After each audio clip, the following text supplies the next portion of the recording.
Now we will be discussing properties of electric field lines. I had already explained what an electric field line is earlier itself. First property is that electric field lines of force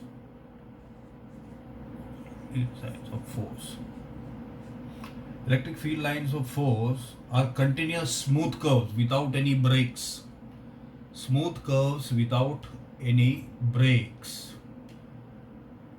Second is that you see electric field lines start from a positive charge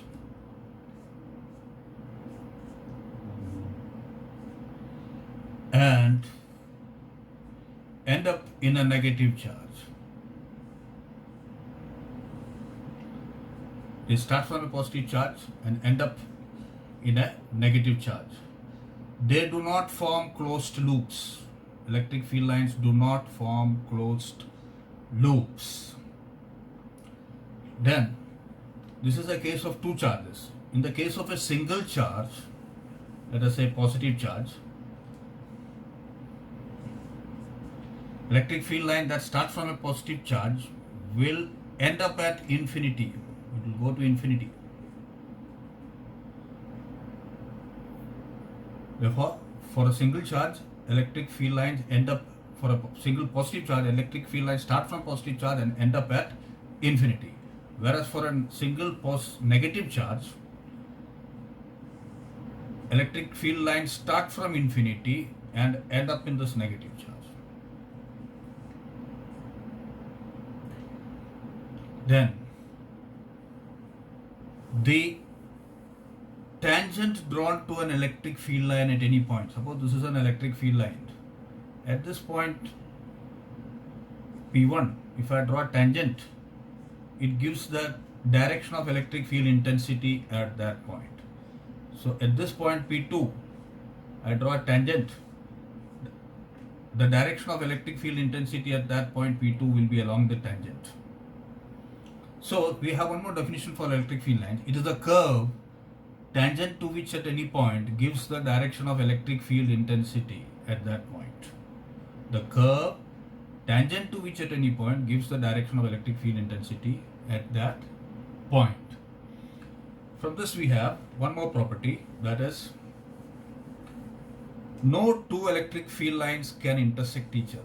Suppose this is one electric field line and this is another one. They cannot intersect like this. Why? Because at the point of intersection you can draw two tangents. This is one tangent over this, and at this point you can draw another tangent. That means you have two directions for intensity of electric field at that point, which is not possible. So no two electric field lines can intersect each other. Now, electric field lines are perpendicular to the surface of the charge. Suppose this is a positive charge, it comes out perpendicular to the surface. It is always perpendicular. If it is a flat charge, it will be flat, perpendicular to the flat surface. Whether it is positive, in the case of negative, it is going to be perpendicular to the surface.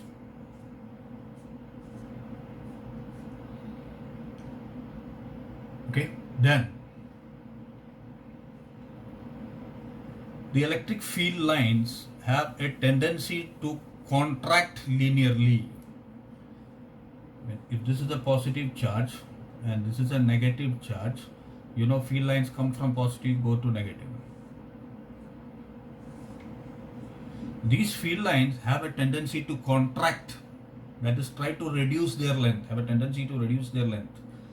This explains attraction between unlike charges. If these field lines have a tendency to reduce their length, contract, then these two charges will come closer to each other.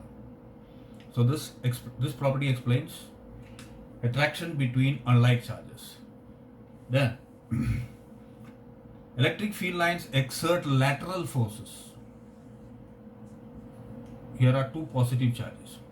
You know, field lines come out of them.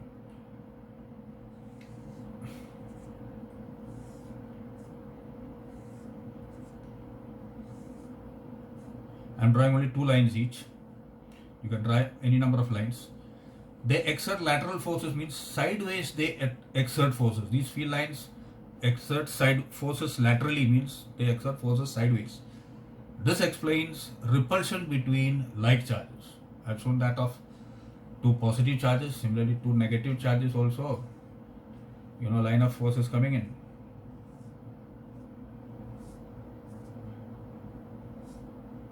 If they exert lateral forces, push away from each other, this explains the repulsion between like charges.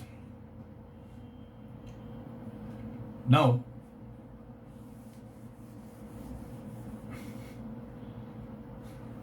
here I am showing some electric field lines.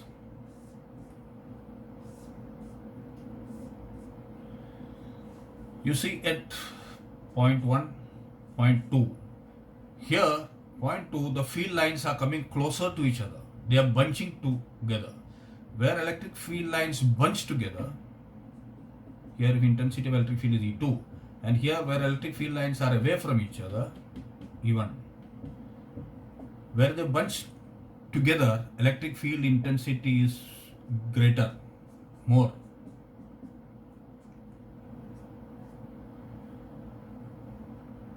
So, relative closeness of electric field lines gives a measure of electric field intensity. Now,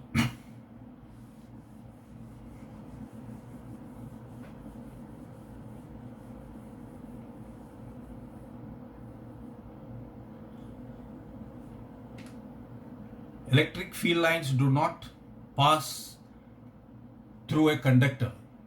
They do not pass through a conductor because electric field inside a charged conductor is zero.